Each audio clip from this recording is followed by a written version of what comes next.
Jamhuuriyadda Somaliland ayaa ku dhawaaqday inay gebi ahaan beddelka ka joojisay qaadka muddo 25 maalmood ah. Sidaana waxaa maanta ku dhawaaqay madaxweynaha ku-xigeenka Somaliland mudane Cabdiraxmaan Cabdullaahi Ismaaciil Saylici ahna gudoomiyaha guddiga ka hortagga xanuunka COVID-19 ama COVID-19 ee Somaliland.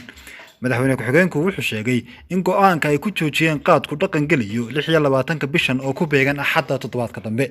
mudane Saylici oo arrimaha faahfaahinayana waxaa hadaladiisa ka mid ahaa. waxaan isla go'aansanay oo nala qaateen runtii oo kuna mahadsan yihiin in qaadkii ganacsigiisii muddo 25 maalmood oo ka bilaabanta maalinta axadda oo bishu tahay 26 ilaa 22 bisha shanaad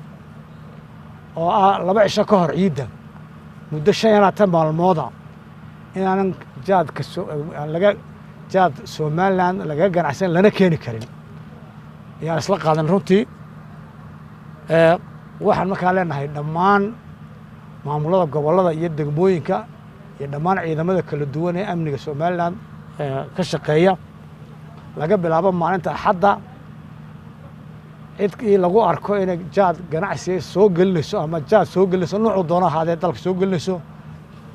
waxaad ku amran yihiin ama la farayaa in gaadiidka iyo jaadka gaadiidkana hanti qarniyo la wareegaan jaadkana maalinta laga bilaabo in la gubo waana dalka ku soo gelin sharci darro ku soo gelin cidda wadatana sharciga la horgeyn doonaa arrintaa waxaan ku adkeynaa dhammaan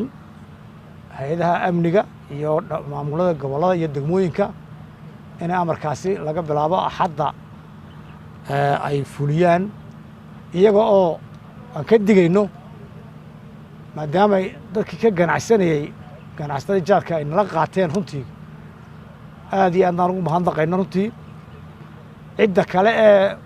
waxaa wax ka hoos bilowdaa wixii dhibaato soo gaadho iyagaa isku qaba hadhowraya laga ciyeyna ka maartay ka calacalin sharciga la horgeynayo